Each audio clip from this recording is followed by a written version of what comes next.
Comment diviser une maison pour la mettre en location? Bonjour à toutes, bonjour à tous, ici Sophie Vergès, je vous souhaite la bienvenue. Dans ce nouveau podcast, vous allez apprendre comment diviser une maison pour pouvoir la louer.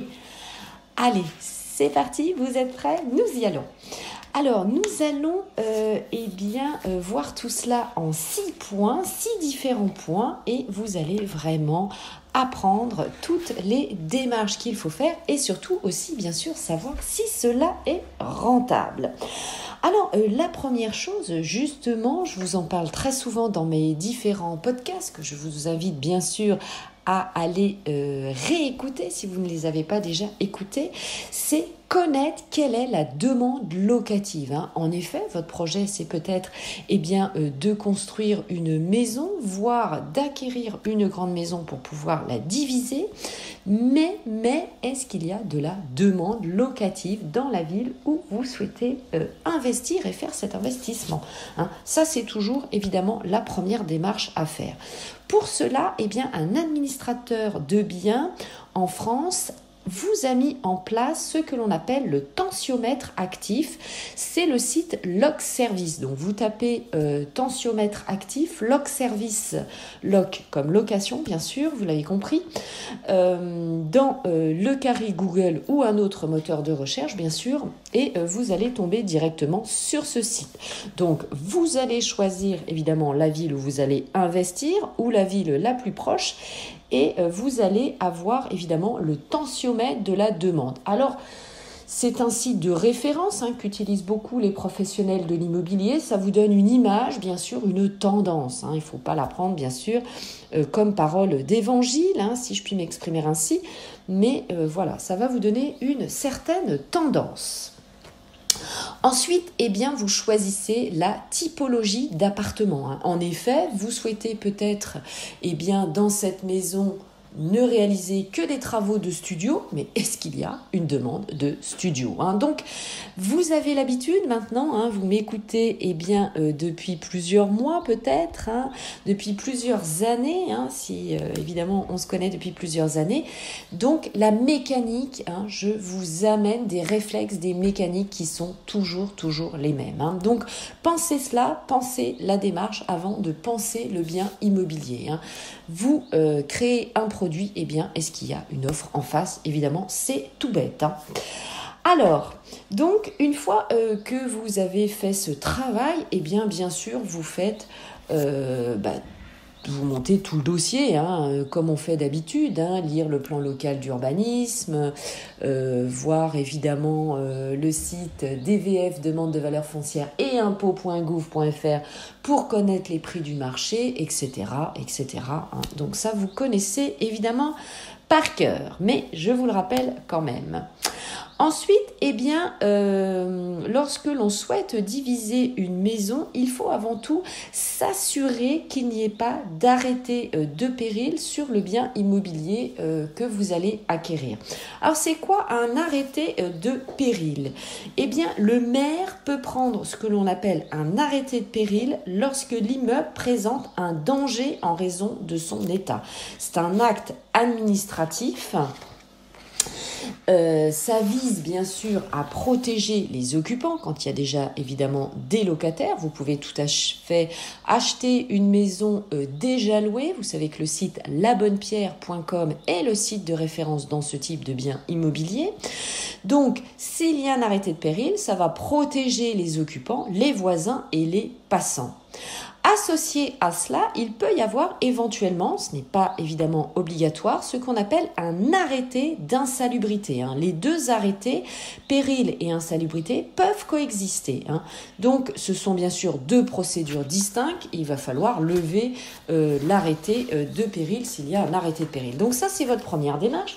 Sachez que c'est évidemment très facile à trouver puisque l'arrêté public l'arrêté de péril, est public, c'est-à-dire qu'il doit être publié. Donc pareil, en tapant dans le moteur de recherche sur Internet ou en allant bien sûr au service de l'urbanisme de la ville, vous saurez s'il y a un arrêté de péril ou pas. Non, alors ça, globalement, c'est une vraie démarche à faire pour n'importe quel bien immobilier que vous allez acquérir. Mais voilà, c'est bon à rappeler, évidemment, s'il y a un arrêté de péril, par définition, comme vous souhaitez louer, le logement n'est pas considéré comme logement décent. Donc, c'est tout à fait logique. S'il y a un arrêté de péril, vous ne pourrez pas louer. Alors, l'arrêté de péril, vous oblige à réaliser les différents travaux, évidemment, notamment s'il y a un effondrement d'un escalier, ça arrive très souvent, ou de plancher, il faudra refaire tous les travaux. Donc, passez par une entreprise générale du bâtiment pour votre visite ou votre contre-visite. À la deuxième visite, souvent on demande au propriétaire s'il est possible de venir avec une entreprise générale de bâtiment pour pouvoir faire les travaux. Acquérir avec un arrêté de péril, ça peut être une très bonne chose, évidemment, par définition, puisque le bien immobilier, vous allez pouvoir négocier le prix, et une fois que vous aurez fait les travaux, bien sûr, vous allez pouvoir lever l'arrêté de péril.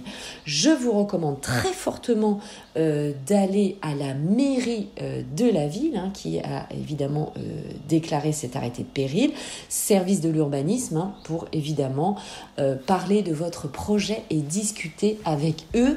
Prenez rendez-vous, prenez le temps d'échanger évidemment avec ce service de référence et ils seront ravis évidemment en plus si vous acquérez un bien immobilier avec un arrêté de péril puisque évidemment vous savez c'est un vrai problème dans certaines villes.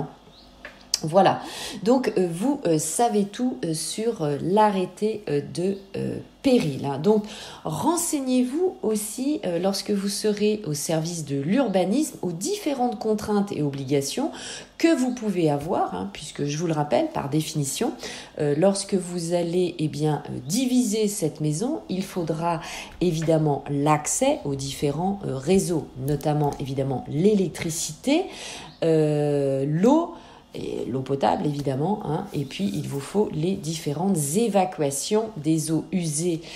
Donc il faudra évidemment la séparation des eaux, vous savez que c'est obligatoire.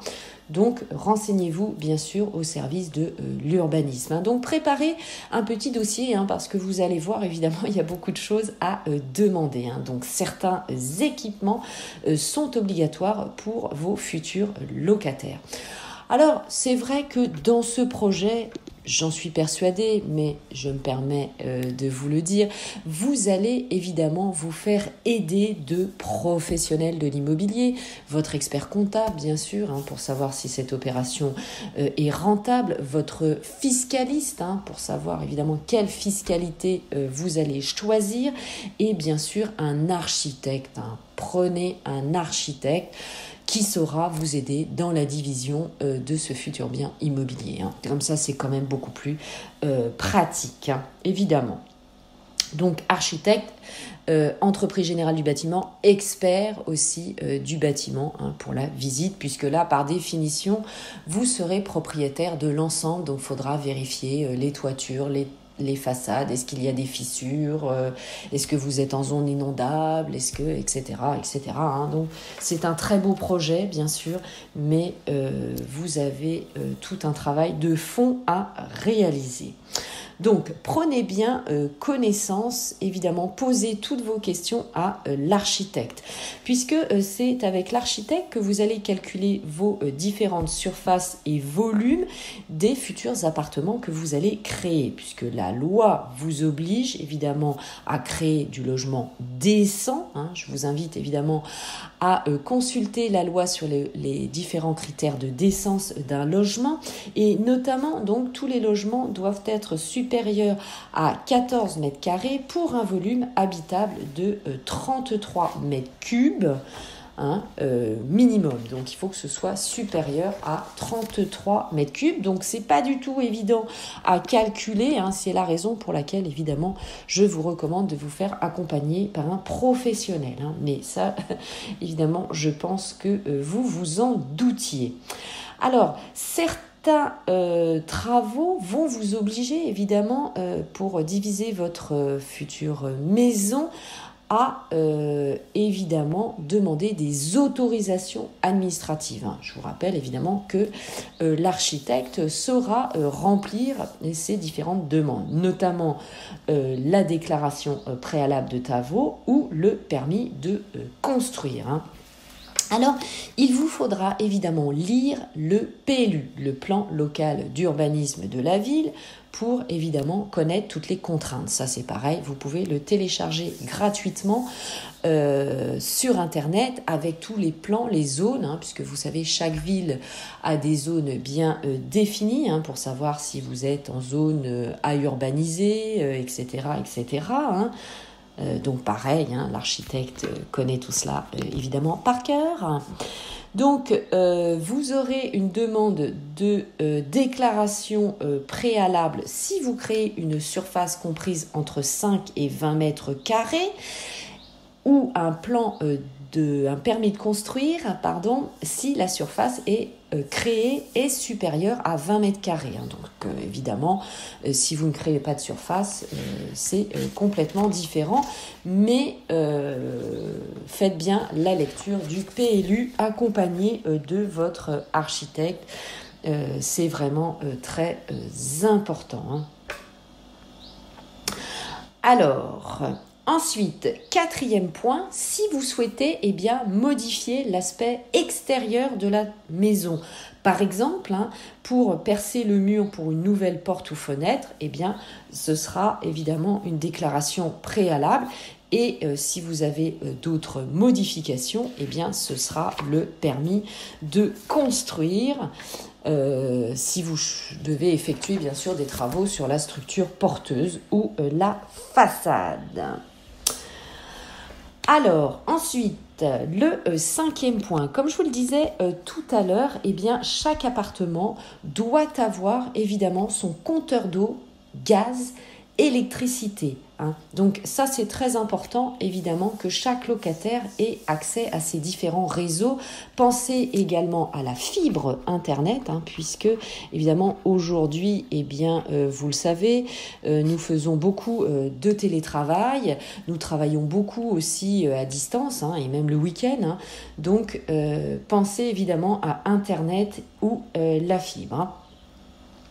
Ensuite, pour rappel, lorsque vous allez diviser la maison, vous allez évidemment avoir des parties communes et des parties privées. Donc, chaque appartement doit être bien délimité et correspondre évidemment aux critères de décence d'un logement. Avec au moins une pièce principale de 9 mètres carrés, le coin cuisine, la douche, un WC, etc., etc. Et attention évidemment au DPE, au diagnostic de performance énergétique, puisque évidemment votre bien ne doit pas être énergivore. Vous savez que la loi évidemment évolue régulièrement et que si vous êtes propriétaire bailleur, puisque ce sera le cas en louant cette maison, faites des travaux pour que le bien immobilier soit en lettre D maximum, puisque vous le savez que la lettre E, même si c'est une très bonne lettre, vous ne pourrez plus louer dans quelques années. Donc prévoyez déjà évidemment ces travaux, la loi change, attention. Lorsque vous louez une maison, il faut aussi respecter les normes PMR. Personnes à mobilité réduite. Donc, respectez la loi du 11 février 2005. La largeur de porte doit faire 0,90 cm et les poignées doivent être préhensibles, c'est-à-dire très facilement maniables avec la main. Donc, bien sûr, c'est l'architecte qui va vous expliquer tout ça.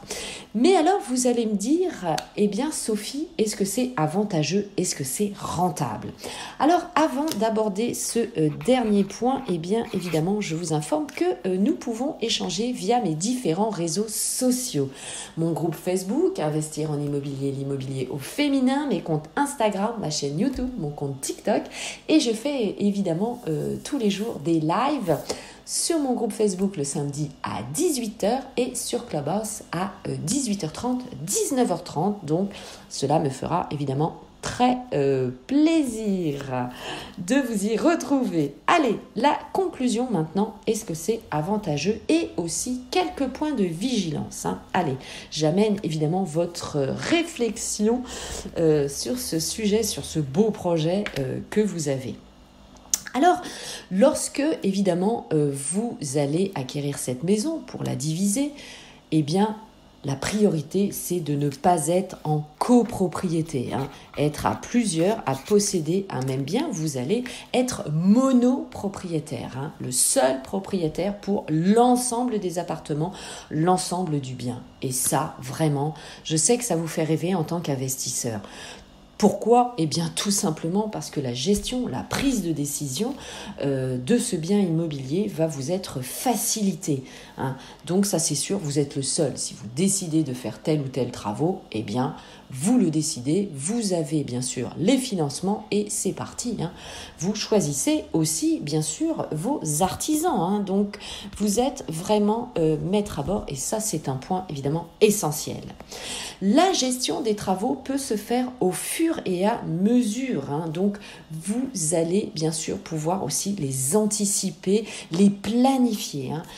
La planification de vos travaux.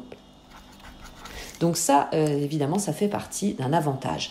Vous allez, pour avoir une meilleure rentabilité, gérer vos locataires vous-même, hein, via le site Rentila, RENTILA. Donc ça, c'est un site qui est évidemment très bien fait, où vous pouvez récupérer les contrats de location, des conseils juridiques, etc. etc. hein. C'est une plateforme qui est très utilisée par les propriétaires bailleurs, ou évidemment, eh bien, si vous le souhaitez, vous pouvez passer par un ADB, un administrateur de biens, hein, une agence immobilière locale par exemple, qui pourra gérer vos locataires. C'est intéressant évidemment pour elle, hein, puisque eh bien, elle va pouvoir gérer l'ensemble de votre maison, hein. Donc ça, c'est évidemment très pratique pour un professionnel. Si vous avez des surfaces différentes, des studios, des 3 pièces, etc., eh bien, pour un locataire qui paye bien son loyer, forcément, mais qui aura un changement de vie, vous allez pouvoir le passer d'un appartement à un autre. Et ça, c'est un avantage, évidemment, non négligeable pour vous, puisque c'est un bon payeur, il ne faut pas le perdre, et puis pour lui, parce qu'évidemment, il n'y aura pas de frais de déménagement, hein. Et vous allez pouvoir aussi faire des travaux entre deux locataires assez facilement, hein, vous arrangez évidemment avec lui, hein, pour la remise en état. Donc c'est très pratique, hein, ayez toujours des relations cordiales bien sûr avec vos locataires. Autre avantage, vous allez évidemment avoir la possibilité de revendre en bloc avec une bonne rentabilité. La revente en bloc, c'est quoi? Eh bien, vous allez revendre l'ensemble de la maison avec vos locataires dedans, hein. Donc ça, c'est très bon. Ensuite, eh bien, il y a la dilution du risque d'impayé, évidemment, hein. Vous avez plusieurs locataires, donc c'est mieux que d'avoir un locataire pour la maison. Et ça, c'est favorable pour votre montage bancaire. Ensuite, question fiscalité, eh bien, vous allez pouvoir créer ce qu'on appelle du déficit foncier. C'est quoi le déficit foncier? C'est lorsque le coût des charges est supérieur à vos loyers. Donc ça marche très bien sur la location nue, hein, lorsque vous louez en non meublé et lorsque vous avez choisi le régime réel des revenus fonciers. Alors, ce sont pour les travaux d'amélioration, de réparation, d'entretien ou les dépenses d'amélioration, par exemple, pour amener un confort moderne sans changer la structure de l'immeuble. Je vous donne différents exemples. Par exemple, si vous changez le chauffage central, si vous refaites les salles d'eau, la cuisine, l'ascenseur, si vous mettez tout à l'égout ou l'antenne de télévision. La limite est de 10 700 € par an. Les montants peuvent être reportables d'une année sur l'autre pendant 10 ans. Attention à la revente, puisque évidemment, vous n'avez pas possibilité de cumuler avec l'exonération de la plus-value immobilière. Forcément, vous ne pouvez pas bénéficier du déficit foncier de deux régimes fiscaux différents et donc vous serez imposé sur la plus-value. Donc attention évidemment et faites-vous accompagner d'un avocat pour choisir le régime juridique de cette acquisition bien sûr. Voilà, et bien écoutez, c'était tout pour ce podcast. Je vous remercie de l'avoir suivi. Je vous souhaite un très bon investissement. Au plaisir d'échanger ensemble. À très vite, portez-vous bien. Ciao, ciao.